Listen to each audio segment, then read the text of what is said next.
La salvación es un plan perfectamente diseñado para la salvación. No hay nada de coincidencia o improvisos en la historia. Dios tiene un plan específicamente para la salvación. No hay coincidencia. Dios es perfecto, infalible. Y hoy vamos a mirar los detalles de ese plan perfecto de Dios, cómo la salvación se revela. Cuando la Escritura dice que a su tiempo, eso significa que hay fechas, hay exactitud, es el plan de Dios. No hay, todo es plan A, no hay B en este plan, ni C, ni D, porque los incisos en un plan es por si acaso falle. Pero una de las características de Dios, que en Él no hay mudanza, no hay sombra de variación. Dios es inmutable, por lo tanto su plan es inmutable, es perfecto, es soberano. No hay plan B ni plan C, es todo plan A. Porque todo está perfectamente diseñado en el plan de Dios. Esa es la seguridad que usted y yo tenemos. Gloria a Dios. Por eso se llama una esperanza bienaventurada. Porque una esperanza, si no es bienaventurada, es incierta. Y vamos a ver, porque la Escritura dice que muchos me dirán en aquel día, en tu nombre hicimos esto y esto y aquello, pero la esperanza le falló. Porque el Señor, el soberano, le dirá, ¿cómo responderá? No los conozco. Entonces no hubo bienaventuranza, no hubo una esperanza bienaventurada en su esperanza. Es probable que su esperanza estuvo fundada en otras situaciones y no en la que menciona la Escritura. Bien. En la fecha en que probablemente se escribió entre los años 65 o 66 después de Cristo, desde donde Pablo escribe esta carta, probablemente Corinto, que está al sur de Grecia, muy cerca de Creta, pero Creta es una isla.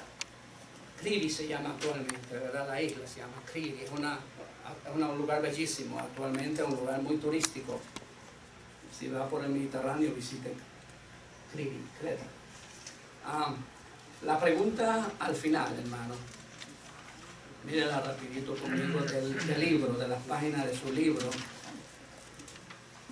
donde el escritor nos hace varias preguntas, dice preguntas y respuestas. Alguien no las lee y un voluntario que la responda, porque está escrita ahí. Hermano Maribel, la voluntaria. En la parte final, en la página 233, ahí está una pregunta, la pregunta número 1.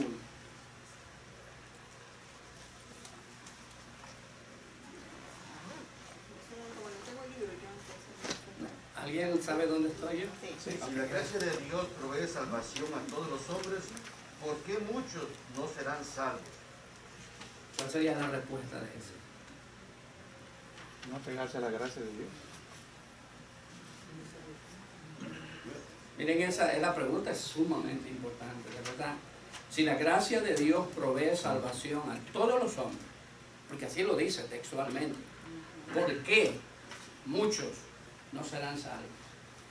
Hermana. Dice claro que por no creer, por no aceptar el plan de Dios. Si todo el mundo creyera y aceptara el plan de Dios, serían salvos, pero la mayoría no cree, no lo acepta. Muy bueno. ¿Antonio iba a tener? Sí. A veces como que uno lo ve como que muy complicado, pero lo que está diciendo, si Dios te está haciendo un regalo y ese regalo es para toda la humanidad, ¿por qué no toda la humanidad tiene ese regalo? No lo tienen porque no lo reciben. Es así de sencillo. No lo reciben el regalo de Dios, por eso no lo tienen. El escritor nos dice, ¿verdad? Dice, esta salvación es efectiva solo a los que han aceptado este grandioso don. Cuando usted estaba hablando de los objetivos, ahí uno los presenta exactamente, porque los primeros dos son de parte de Dios y el tercero es de parte de nosotros, el hacer el compromiso con Dios de lo que nos ofreció. O sea que la salvación es desde el momento que uno oye el mensaje, confiesa, ¿verdad que hemos hablado de eso en muchísimas clases? El que confesare sus pecados. Él es fiel y justo para perdonar nuestros pecados. Pero el que no confiesa sus pecados, dice la Biblia, no prosperará. En otras palabras, no consigue la salvación. No hay prosperidad fuera de la salvación.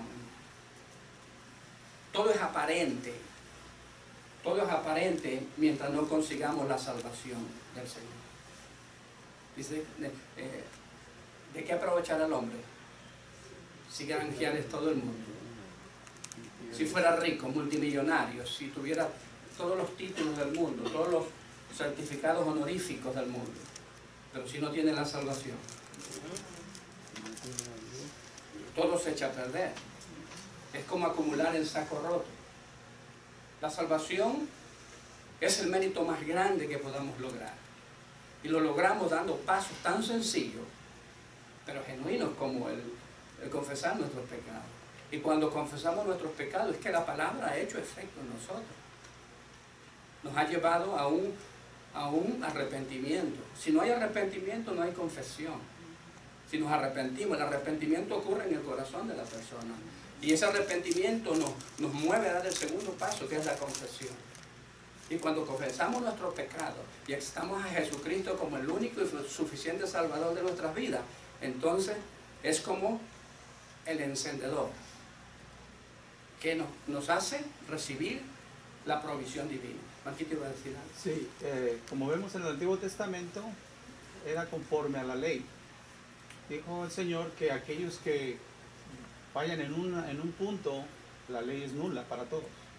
Ahora en la gracia, para mí, el confesar el pecado, porque todos los días tenemos pecados, es reconocer que necesitamos a un Salvador, un mediador. Y a veces digo yo, ok, nada más confiesa y vas a ser salvo.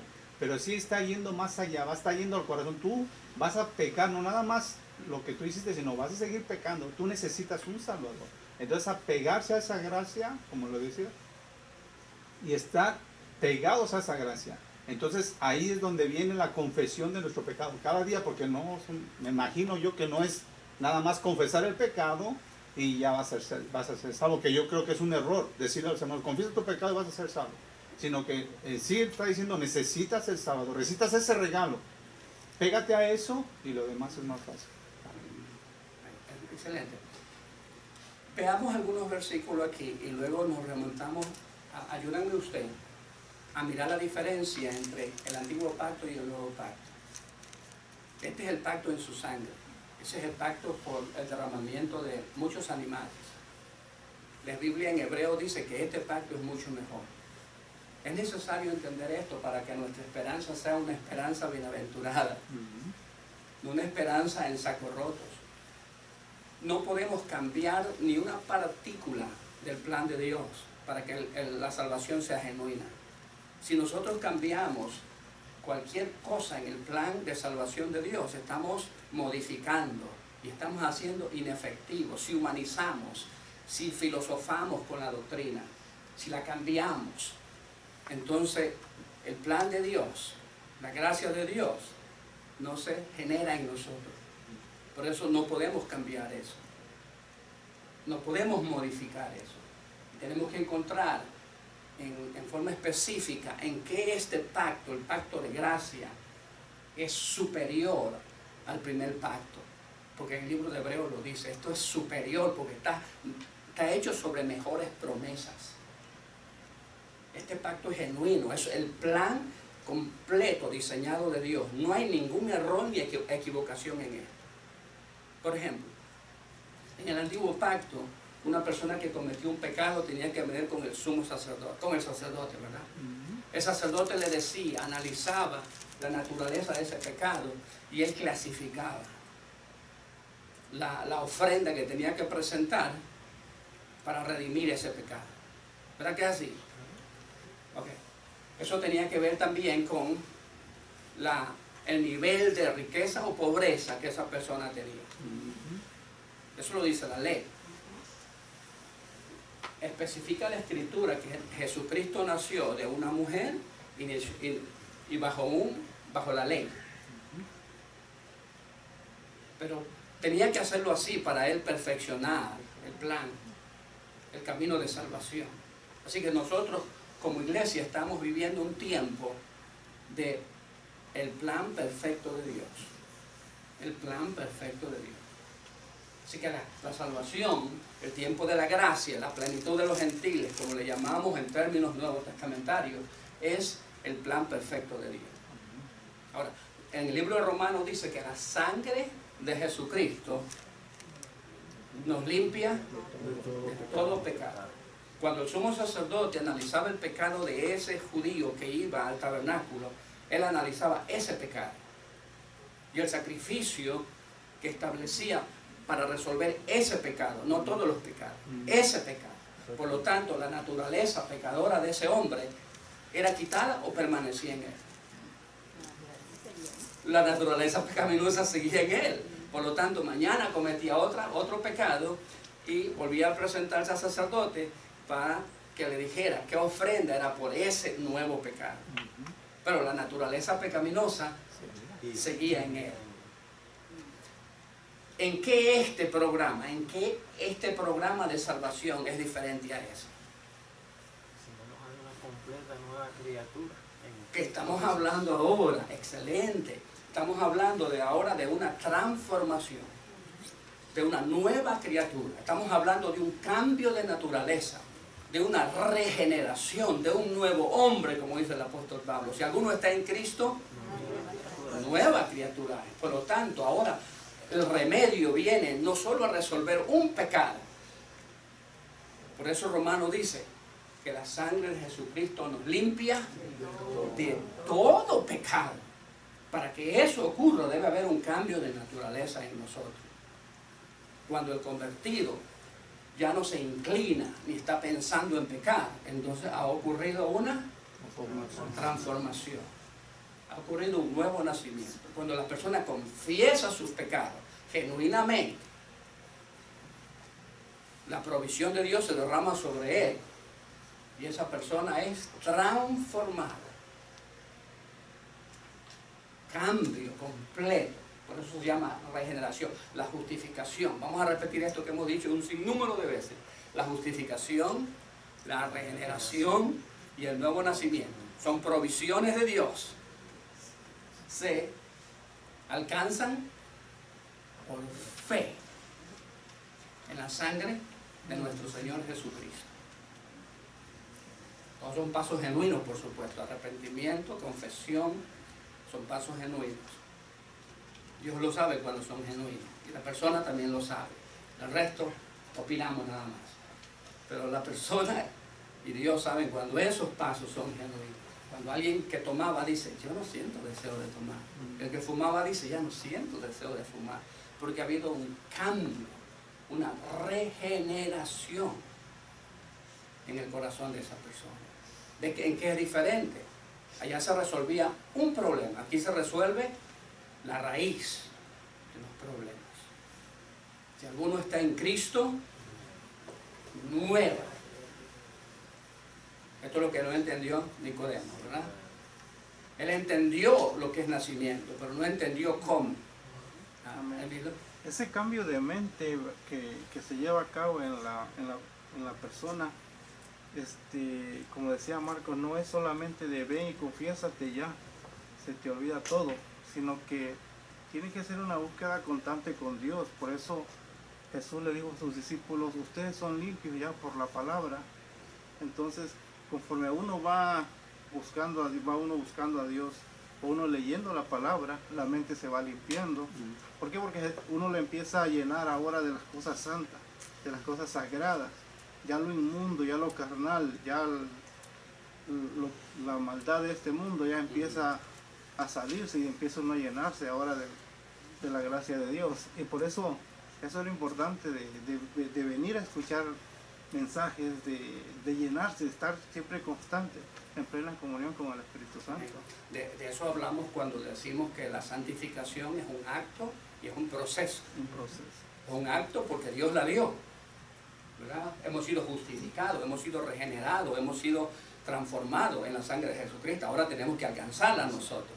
Tenemos que dar nosotros nuestra parte. Es lo que decía Alex hace un momento, tenemos que dar el paso de fe, porque todo empieza por donde debe empezar, por el comienzo, ¿verdad?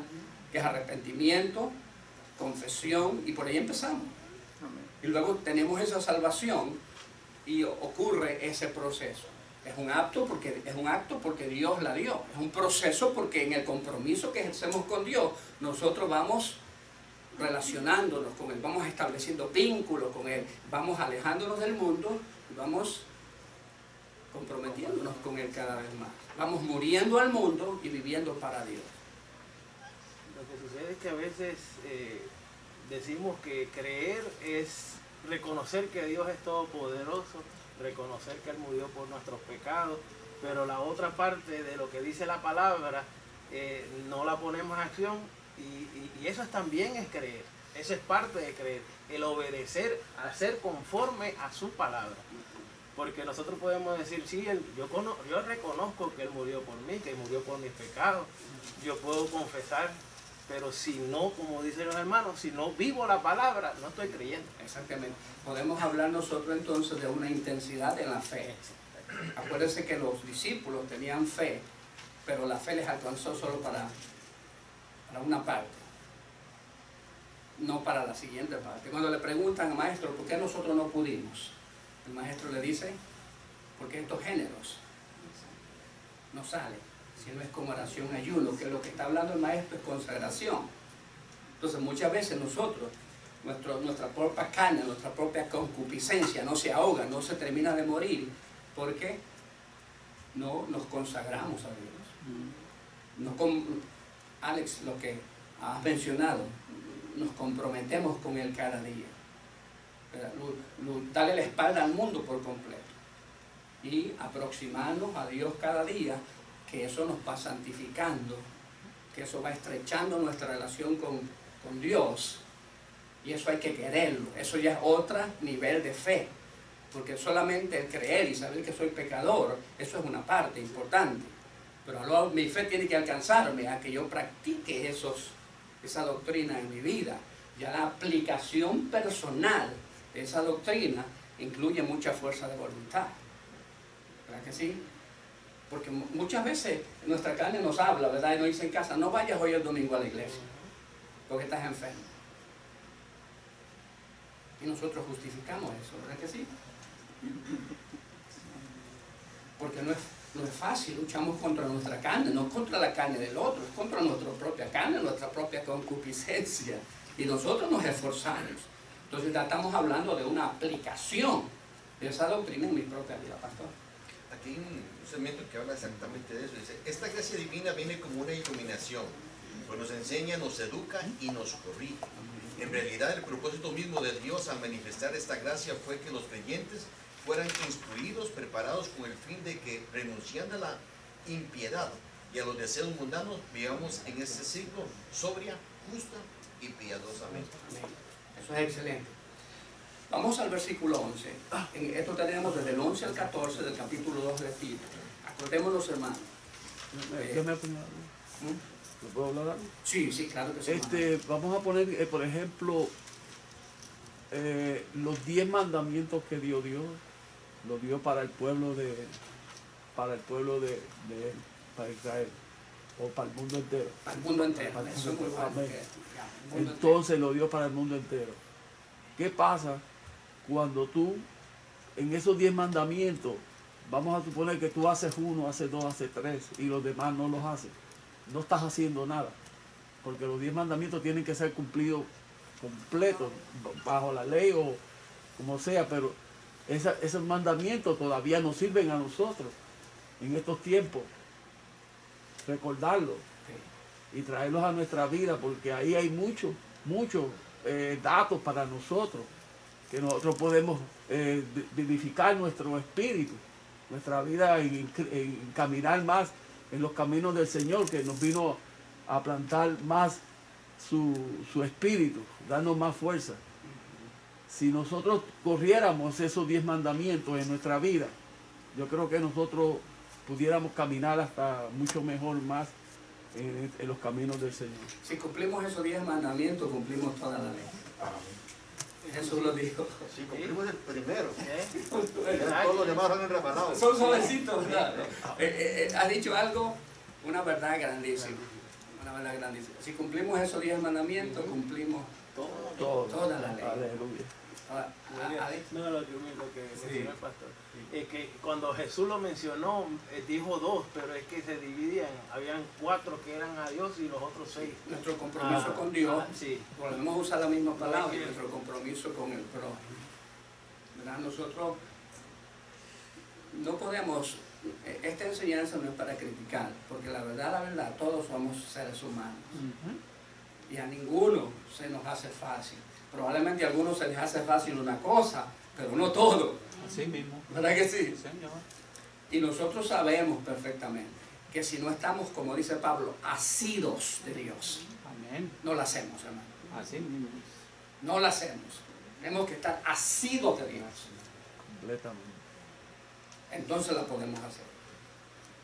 Ahora, la diferencia entre el antiguo pacto y el nuevo pacto es que hoy tenemos el Espíritu de Dios en nosotros. Eso es maravilloso.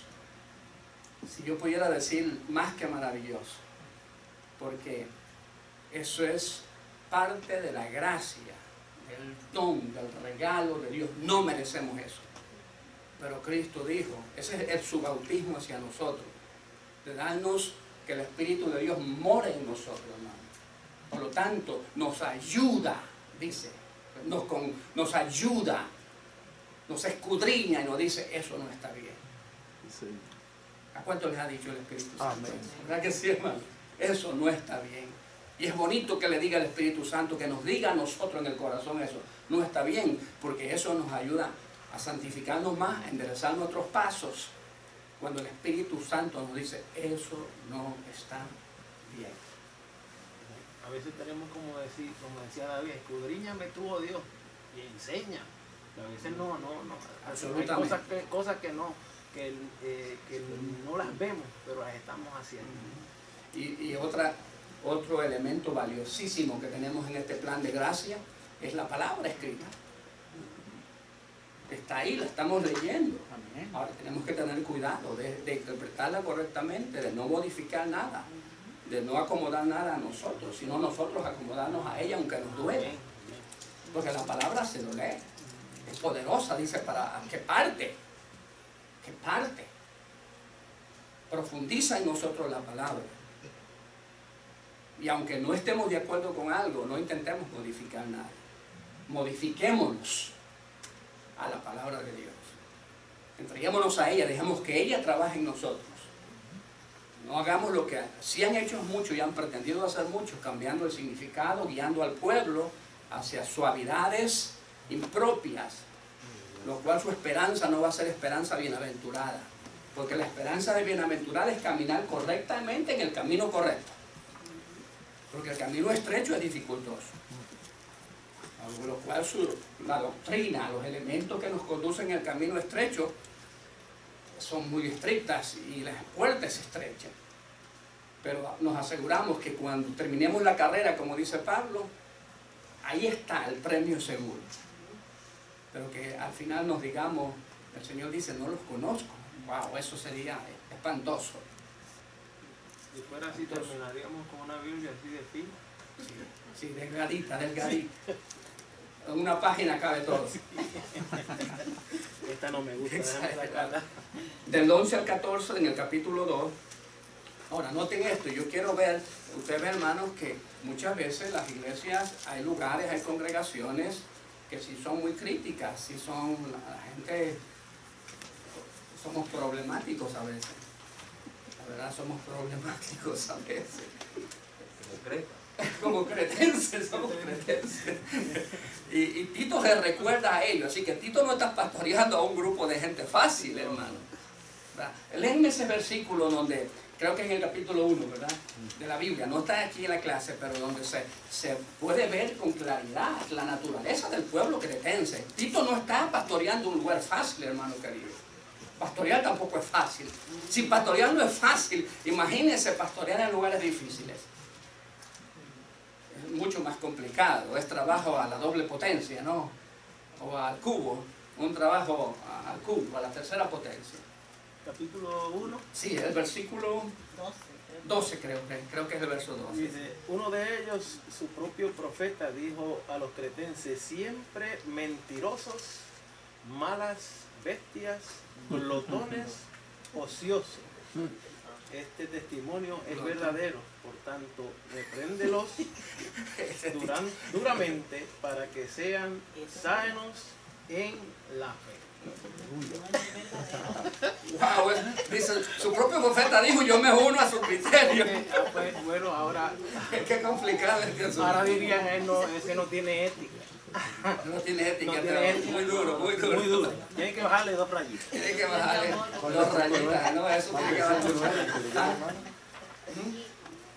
Tito 1.12, en el mismo, la carta 1.12, en el versículo 12 del mismo capítulo. Nosotros podemos decir es muy duro.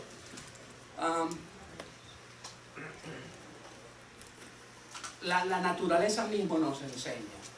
La naturaleza misma nos enseña a nosotros, que nosotros tenemos una cortadita, una llaguita en la piel y nos ponemos, por ejemplo, limón. Dejamos caer limón en la herida. ¿Qué pasa? Arde, quema, ¿verdad que sí? Ahora, cuando la palabra de Dios cae en nosotros, en nuestros errores, en nuestras faltas, en nuestras llagas, en nuestras heridas, eso duele, hermano. Pero no nos duele para hacernos daño. No nos duele para destruirnos, entendamos eso, hermano. Por supuesto que nos hacemos así, dice, me voy de esta iglesia. Diga todo lo que quiera, pero Dios te está curando, hermano. Amén. Y eso no es una persona, a todos nosotros, hermano. Eso es para todos nosotros. Es para curarnos. La intención de Dios no es destruir. El diablo quiere destruirnos. El mundo quiere destruirnos. El mundo quiere sacarnos de las congregaciones, de las iglesias. Quiere apartarnos de la escritura. Porque su propósito es ¿qué? Molernos, destruirnos física y espiritualmente. Pero Dios quiere sanarnos. Dios quiere curarnos. La hermana decía algo que es normal. De que es por creer que viene la condenación, por no creer que viene la condenación. No, dijo que la hermana, después de eso, la hermana dijo que iban a decir que el profeta era mal. Que no hay amor. Que no hay amor, que no haya en él, porque criticaba a este pueblo. Yo me uno a un montón de todo lo que leyó el hermano Alex. Y eso muchas veces sucede también en medio de nosotros. Pero el apóstol Pablo encomienda a Tito y le dice, oye, con toda autoridad, agárrate a la palabra de la buena, sana doctrina y reprende. Exactamente. Porque era un pueblo difícil. Pueblo difícil. Y Dios quiere salvar a ese pueblo difícil. ¿Verdad que sí, hermano? Amén. Me recordaba que hay una historia en la que un rey de Israel decía, no me gusta que venga este profeta porque no me gusta lo que me dice. Siempre me profetiza cosas malas. No sé si era Jeremías, el profeta que le profetizaba las cosas malas. Pero que no le gustaba. Mejor tráeme al otro profeta. Que ellos me dicen lo que yo quiero oír. Sí, me acuerdo de esa parte. La enseñamos aquí, esa clase, ¿verdad? Pero verdad que vemos que es dura, es fuerte, nos quema cuando nuestra condición está en contra de la palabra de Dios, pero cuando está bien nos da gozo, nos da alegría de que el Señor nos haya sacado de ese lugar. Y aún que tengamos esos errores, esas heridas, y esté lastimándonos ahí, que nosotros creemos que nos está haciendo daño, que nos está empeorando, pero es todo lo contrario, nos está curando. Se siente eso en la carne viva, pero eso es para nuestro bien. Eso es para nuestro bien. Entendámoslo eso, hermano. Es para nuestro bien. Miremos rapidito del verso 11 al 14. Hay varias cosas importantes. La salvación es para todos los hombres. No todos las alcanzan porque no todos creen. Y no todos dan el paso de compromiso. Entendamos eso, hermano. Algunos pretenden que la dieron, pero no la dieron. ¿Verdad? Porque en la naturaleza misma nosotros pretendemos fingir, y cuando fingimos, el efectivo de la palabra no ocurre en nosotros. El efecto apropiado no ocurre. No es que la palabra falló, no es que el plan falló. Fallamos nosotros en ser genuinos y sinceros y transparentes con Dios. Porque el arrepentimiento y la confesión debe ser genuina, para que entonces la gracia de Dios se derrame sobre nosotros, tal como el Señor la diseñó. Es para todos los hombres, sin distinción de raza, de color, de dinero, ni de nada. Es para todos nosotros. Dios amó a todo el mundo. Así que eso es muy importante. En el versículo siguiente notamos algo, que tenemos que renunciar al mundo. Tenemos que renunciar al mundo. No se puede vivir dos vidas. Si la hemos hecho en algún momento, sepamos que tenemos que renunciar.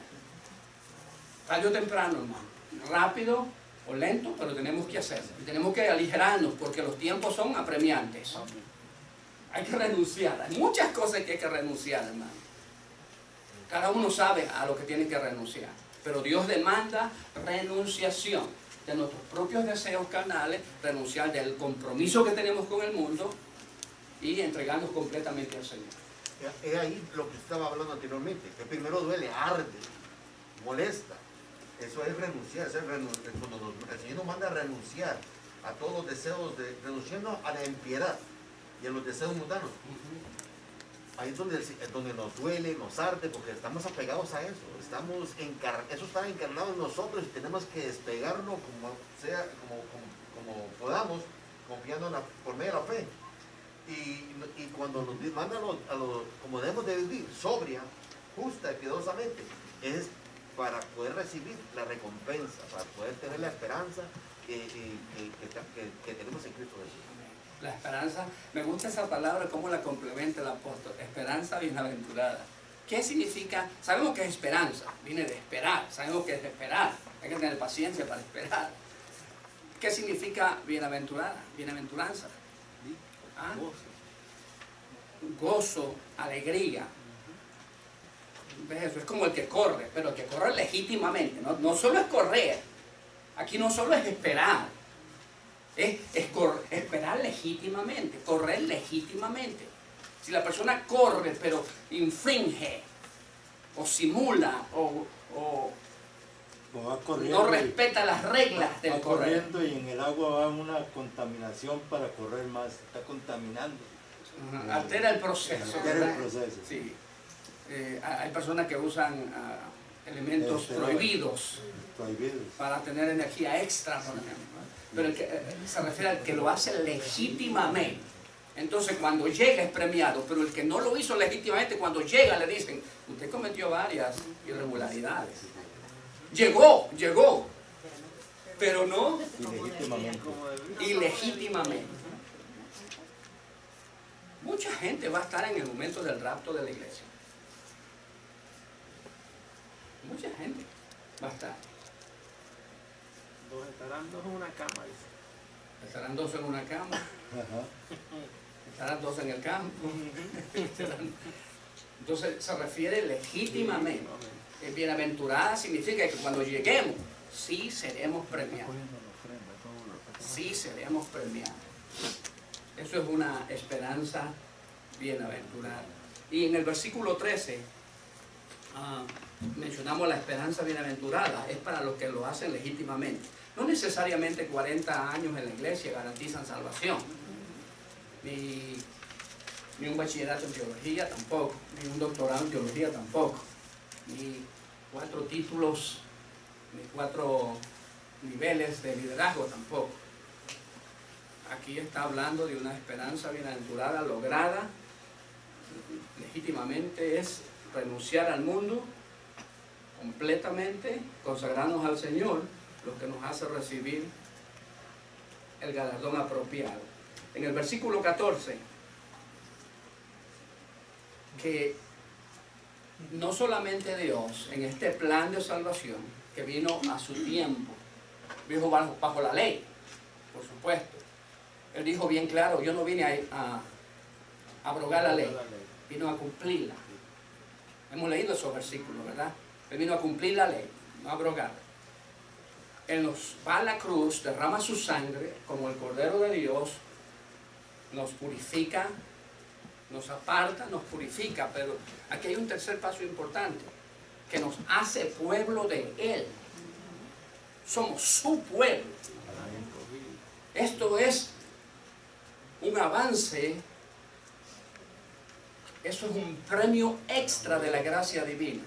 La iglesia dejará de ser iglesia en el cielo.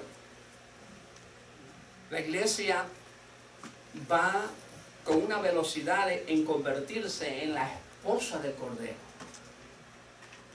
En la esposa del Cordero. Y este estatus será por la eternidad, hermanos queridos. Porque somos su pueblo. La iglesia es su novia. La unión entre Cristo y su iglesia será eterna, permanente. Por lo tanto, no solamente nos limpió, nos purificó, sino que nos hizo su pueblo. ¿Verdad? Es como una persona que está en peligro, viene el departamento de rescate, lo lleva al hospital, cumple su trabajo y le dice, bueno, nos vemos, fue un placer atender. Y te deja, ¿verdad? Usted no se puede el rescue people a la casa suya, ¿verdad? No puede. Pero Cristo hace todo el proceso y luego nos dice a nosotros, tú ahora eres mi familia, mi pueblo. Eso para mí es importantísimo, eternamente importante, que está en el versículo 14. Dice la Escritura que Él nos hizo nación santa, pueblo adquirido, comprado, a precio de sangre, por supuesto. Y nos ha hecho reyes y sacerdotes, y somos su pueblo, a un nivel, digo sin equivocarme, más que el pueblo judío. Bueno, si el judío acepta a Cristo, entonces es como la iglesia. Es 2 veces pueblo de Dios. En el versículo 15, en el verso 15, el apóstol exhorta al apóstol Pablo para que pueda ser un líder efectivo dentro de esa iglesia difícil que es Creta, los cretenses, la iglesia de Creta, un pueblo, mire, noten esto, se cree que Creta tiene más de 3000 años de historia antes de Cristo. En Creta influye muchísimo la filosofía griega. Ellos pretenden saber sobre la salvación, ellos pretenden saber sobre los dioses, ellos pretenden saber de religión, pero de una manera equivocada, comparado con la Escritura, comparado con el plan de salvación, comparado con la doctrina de Jesucristo. Por eso el apóstol Pablo anima a Tito a que ejerza su ministerio sin temor, para que pueda contrarrestar esas filosofías griegas. Por otro lado tenemos nosotros los romanos que también viven en Creta.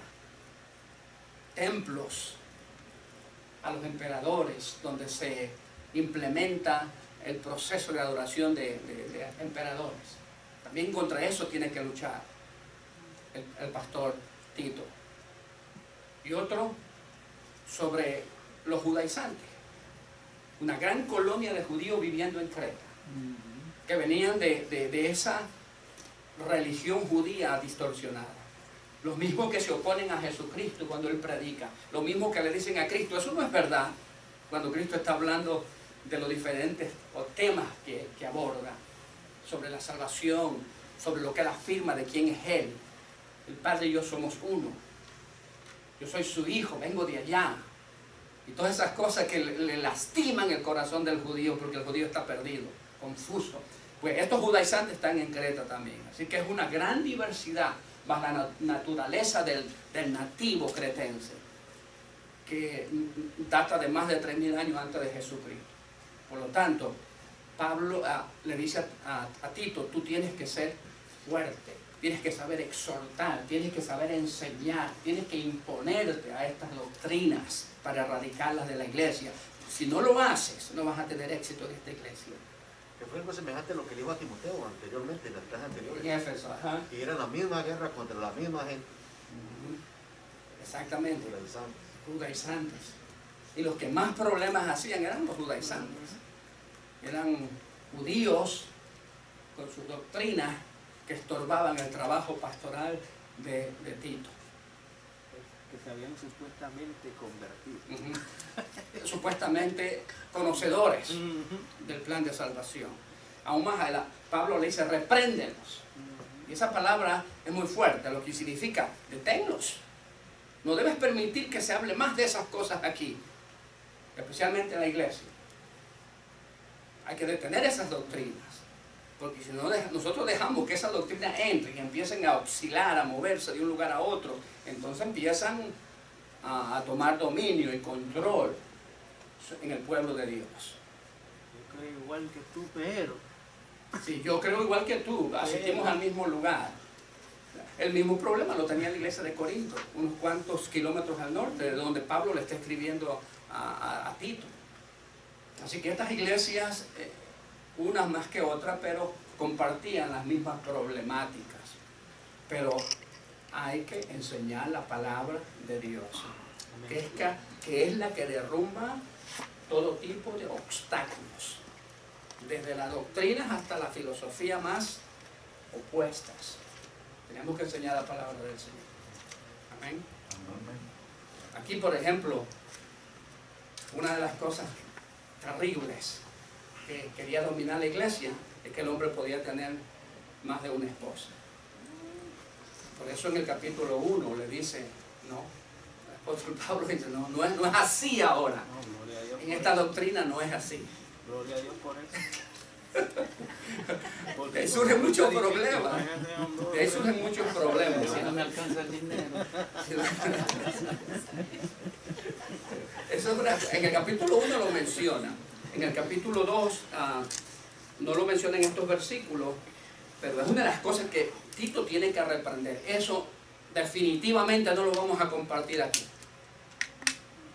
Amén. Tipo de doctrinas como esa hay que arrancarlas de raíz. Amén. Cortarlas por completo. Que sí podemos, por ejemplo, adorar imágenes. Eso se metió en el pueblo de Israel, cuando empezaron a hacer esculturas de Baal. Lo mismo entran en las iglesias. La gente empieza a distorsionar el estilo, la forma de adoración, y se introducen otras cosas que van desviando la verdadera adoración. Y eso nos hace perder el poder de Dios, porque nos desconecta de Dios. Tarde o temprano nos desconecta de Dios. Salomón conectado a Dios y de repente vemos de rodillas adorando imágenes egipcias. ¡Wow! Imposible creer eso, ¿no? Si no nos damos cuenta de cómo en el presente se está cambiando el estilo de adoración, tarde o temprano nos vamos a ver arrodillados frente a algo que no es Dios. Entonces nos estamos desconectando. Por lo tanto, Pablo le dice, exhorta a eso, acaba por completo, frena esas tendencias. Y en el versículo, que yo lo he dividido así, del capítulo 3 en adelante, en el verso 3, dice, porque nosotros también éramos, dice Pablo, éramos, no somos, éramos. Así que hay una gran distinción entre el pueblo que está en la iglesia, que pastorea Tito, y el pueblo que está fuera del perímetro de la iglesia. Porque si no hay diferencia, ¿qué va a ocurrir? No hay cambio. No hay cambio. No hay cambio. Lo estamos iluminando. El hombre cosechará lo que sembrare. Si no cambiamos al estilo de Dios, a lo que Dios ha estipulado, no va a haber un cambio en nuestra vida. Seguimos siendo igual. Y en eso tiene que ver mucho el liderazgo, porque por eso en los versículos anteriores le dice Pablo a Tito, tienes que ser así. Y luego le dice en el capítulo 3, nosotros éramos como ellos así, pero ahora no lo somos. Por lo tanto, la iglesia tiene que visiblemente ser diferente al pueblo de afuera. Mira qué lindo esto que dice el mismo libro. Dice, la experiencia cristiana no es una simple liberación negativa del mal. Sí, ajá. Es una realización positiva, activa, voluntaria y anhelante del bien. Así es. Así es. Rotundo es. Rotundo, completamente rotundo. En la página 231, hermano, en la parte izquierda, donde está coloreado de, creo que ese es un orange, ¿verdad? Dice, enumera los efectos de la salida del sol. Por ejemplo, cuando sale el sol hay ¿qué? Luz. ¿Qué más hay? Calor. ¿Qué más hay? Clorofila. Clorofila. ¿Qué es la clorofila? Un nutriente que necesita alimento para las planta, plantas, que hace que que crezcan. que haya movimiento, que haya vida, que haya transformación. De la misma forma, Pablo le está diciendo a Tito que la iglesia de allí de Creta tiene que ser como cuando el sol sale y alumbra. Tiene que ser diferente al mundo, diferente a los que están fuera, porque si son iguales, entonces no hay diferencia. Da lo mismo estar afuera que estar dentro. Hoy tenemos que preocuparnos por eso. Hoy tenemos que preocuparnos por eso. Bueno, hay gente que dice, bueno, la única manera para que alumbrar es si hay oscuridad. La palabra oscuridad es sinónimo de pecado, es sinónimo de falsa doctrina, es sinónimo de problema. Entonces dice, bueno, eso que parece negativo es positivo porque hace que la luz alumbre. Pero eso mirándolo como pensaban los cretenses, eso es filosofía griega.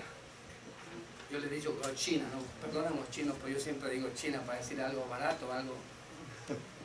No siempre los chinos hacen algo barato, algo... Pero disculpen los chinos por eso, no que yo digo. Pero es necesario que nosotros seamos diferentes. Seamos diferentes. Seamos distintos, tal como lo explica aquí el escritor. Debe pasar como cuando el sol sale. Y es tan evidente. Imagínate, Alex, salimos a la calle, salimos fuera del edificio. ¿Cómo sabemos que es de día o es de noche? ¿Cómo sabemos que el sol está alumbrando? ¿O que es la luna la que está reflejando su...? Vemos, están las evidencias naturales. Así debe ser la naturalidad de la iglesia frente al mundo. Tan evidente. Solamente eso mismo que usted dice, el versículo 14. Dice, quien se dio a sí mismo por nosotros para redimirnos de toda iniquidad y purificar para sí un pueblo celoso de buenas obras. Celoso de buenas obras. Celoso de buenas obras. No celoso con los demás. No celoso con los demás, celoso con uno mismo. Celoso con uno mismo. Porque muchas veces nosotros invertimos eso, y es lo que Cristo dijo, nosotros nos pasamos mirando la paja del ojo de la mano. Y pensando que así vamos a formar un pueblo mejor. Formamos un pueblo mejor, una iglesia mejor, cuando yo miro mi problema y lo resuelvo. Entonces yo mismo me brindo a mi iglesia como un elemento sano, como un elemento que va a ayudar. Aquí estoy. ¿Ah? Porque si yo me meto y soy el problema, entonces no traigo soluciones, traigo problemas, traigo dificultades. Pero si nosotros nos mostramos y decimos, aquí estoy porque yo estoy solucionando mis problemas con Dios, estoy sacando todas las bajas, todas las vigas, ¿verdad?, en mi ojo, y entonces yo puedo resolver. Así que esto es muy importante. Muy importante eso, hermano. Muy importante. Celoso de mí mismo. De mí mismo, exacto. No celoso de los demás, sino celoso de mí y de buenas obras. Sí, en mí. en mí mismo. Que mis obras sean buenas. Exactamente. Y que esté haciendo sea apto. Porque el contrario, siempre encontramos lo contrario. La iglesia está llena de aquellos que señalan y buscan, son celosos de los demás, pero de ellos por el piso. Sí, yo quiero que mire esto, hermano. Esto nos golpea a todo el mundo. Esto no, es cachetada con guante blanco. Lo que la Biblia tiene son guantes blancos. Porque cuando nosotros miramos a los demás, los errores, las faltas y todo eso, lo que hacemos es crear problemas. Pero cuando nosotros miramos nuestros errores y somos celosos por cambiar esas cosas, entonces estoy resolviendo problemas. Estoy resolviendo problemas. Eso es lo que nos mira aquí el escritor. O sea, por eso dice, ustedes tienen que alumbrar, cada uno de ustedes, para ser diferentes a los que están fuera. Entonces, hemos hallado diferencia. ¿Alguna pregunta? Esperanza bienaventurada.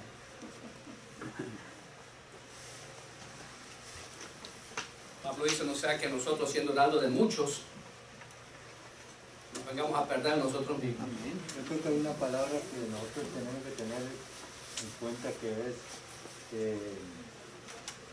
¿cómo dijera ya? ¿Cómo fue la palabra? Bueno, cuando el Espíritu estaba predicando allá a esa gente, como decía al principio, son gente que eran peligrosos. Difíciles.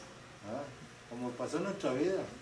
A veces nos predicaban, pero salíamos de cierta iglesia y seguíamos en el mundo. Éramos difíciles. Seguíamos en el mundo, íbamos a la iglesia y pum, ya cumplí, ahora sí voy, me iba a meter al salón y darle otra vez. ¿Ah? Pero cuando vengo a Cristo, hay una palabra, la palabra quería decir temor. Tener ese temor, ya hemos sido cambiados nosotros por la sangre de Cristo. Entonces, cuando cometemos el error, cometemos el error, tenemos que ir a Cristo. ¿Ah? O si vamos a cometer ese error, pensar, porque no podemos hacer eso porque somos lavados por la sangre del Señor. Antes lo hacíamos cada momento, como decía usted, ¿quién iba a hacer el sacrificio? El sacerdote, ¿no? ¿Ah?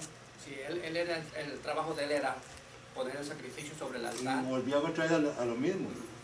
Pero hoy nosotros tenemos a Cristo y si vamos a cometer alguna, a mí me ha pasado, a veces voy a cometer algo y me acuerdo y digo, no puedo, esto no, Señor, ayúdame a no pensar en esto. Eso es celoso de buenas obras, como dijo el Maná. Eso es celoso de buenas obras que tú mismo te la impones, ¿sí?, para agradarle al que te salvó, es Cristo. Es exactamente eso. Gracias, hermano. Dios te bendiga.